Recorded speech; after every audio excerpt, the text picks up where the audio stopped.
एक राहगीर तेज तेज कदमों से जंगल के रास्ते से होकर अपने घर की तरफ बढ़ रहा था।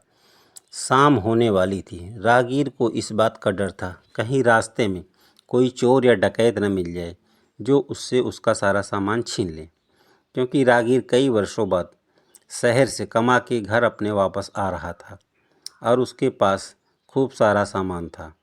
यह सोच के राहगीर जल्दी जल्दी घर की तरफ बढ़ रहा था।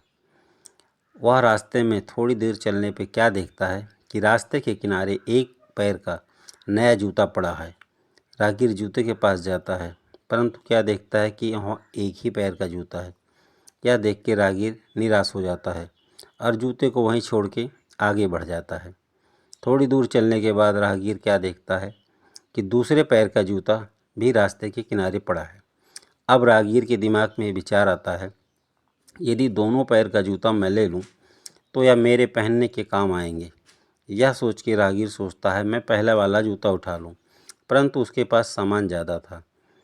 अब राहगीर सामान लेके वापस जाने की स्थिति में नहीं था, तो वह चारों तरफ देखता है और वहीं झाड़ियों में अपना सामान छिपा के पहला जूता लाने के लिए वापस जाता है। पहला जूता लेके राहगीर जब लौटता है, दूसरा जूता भी उठा लेता है। दोनों जूता पाके वह बहुत ही खुश होता है।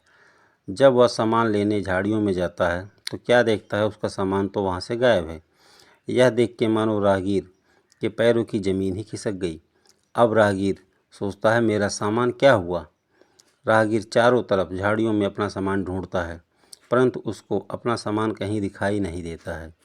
राहगीर बहुत ही निराश और उदास हो जाता है, क्योंकि उसकी समझ में आ गया था उसका सामान वहाँ से कोई उठा ले गया है। राहगीर बहुत ही निराश हो जाता है। सोचता है अब अपने घर जाके अपनी पत्नी और बच्चों को कौन सा सामान दूंगा और उनसे क्या बताऊंगा मैं उनके लिए क्या खरीद के लाया हूँ। राहगीर बहुत दुखी होता है, परंतु अब वह कर भी क्या सकता था, क्योंकि उसका सारा सामान तो चोरी हो गया था। अब वह बहुत ही निराश और उदास होकर धीरे धीरे कदमों से अपने घर की तरफ बढ़ता है। वह थोड़ी दूर चलने के बाद अपने घर पहुंच जाता है। घर पहुंचने के बाद उसकी पत्नी और बच्चे उसको देख के बहुत खुश हो जाते हैं, परंतु वह क्या देखते हैं, राहगीर का चेहरा बहुत ही उदास है। पत्नी अपने पति से पूछती है कि आखिर तुम इतने उदास क्यों हो। राहगीर कहता है क्या बताऊं, रास्ते में मेरे साथ ऐसे ऐसे हो गया और किसी ने मेरा सारा सामान चुरा लिया। अब मैं इस बात से बहुत ही दुखी हूँ। इस पे राहगीर की पत्नी कहती है कोई बात नहीं, तुम निराश और उदास मत हो। मैं सारी बात समझ गई हूँ। किसी ने तुम्हें धोखा दिया है और तुम्हारा सारा सामान चुरा लिया है। अब रोने की बारी हमारी नहीं, उस धोखेबाज की होगी। मैं तुमसे जैसा कहती हूँ तुम केवल वैसा वैसा करते जाओ। राहगीर कहता है ठीक है, बताओ मुझे क्या करना चाहिए। राहगीर की पत्नी ने कहा कि तुम कल बाज़ार से जाओ और मिट्टी के 50 मटके खरीद के लाओ। राहगीर कहता है इससे क्या होगा। उसकी पत्नी कहती है तुमको परेशान होने की ज़रूरत नहीं है, तुमको जैसे कहूँ वैसा ही करो। राहगीर अगली सुबह जाता है और बाज़ार से 50 मटके खरीद के लाता है। सभी मटकों में राहगीर की पत्नी गोबर भर देती है और ऊपर से थोड़ा थोड़ा घी रख देती है। राहगीर कहता है ये क्या कर रही हो, गोबर में घी डाल रही हो। राहगीर की पत्नी बोलती है तुम परेशान मत हो, जैसा कहती हूँ वैसा करो। ये सारा घी बैलगाड़ियों में लाद लो और मैं भी तुम्हारे साथ चलूँगी। राहगीर कहता है ठीक है।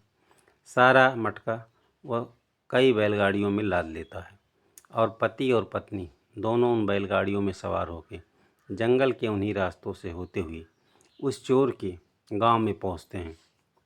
और चोर के घर के पास पहुंच के राहगीर की पत्नी रोने लगती है। रोने की आवाज़ सुन के चोर घर के बाहर आता है। कहता है तुम लोग कौन हो और यहाँ क्यों रो रहे हो, और तुम्हारे पास इतना सारा सामान क्या है, इन बैलगाड़ियों में तुमने क्या रखा है। इस पे राहगीर की पत्नी कहती है इन बैलगाड़ियों में घी है और मैं यह घी बेचने के लिए बाज़ार गई थी, परंतु किसी ने सही मोल नहीं लगाया और मेरा घी बिका नहीं।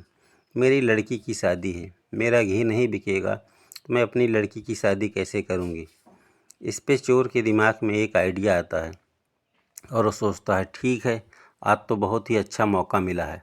वह राहगीर की पत्नी से कहता है, ये बताओ तुम ये सारा घी किस भाव से बेचना चाहती हो। इस पे राहगीर की पत्नी कहती है, अब इतना सारा घी मेरा कौन खरीदेगा, जब बाज़ार में ही नहीं बिका तो यहाँ कौन इसको खरीद पाएगा।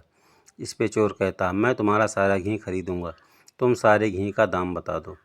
तो राहगीर की पत्नी कहती है, वैसे तो ये सारा घी मैं इकट्ठा अगर बेचूँगी, कोई मुझे ख़रीदने वाला मिल जाएगा तो मैं इसको सस्ते दामों में ही दे दूँगी।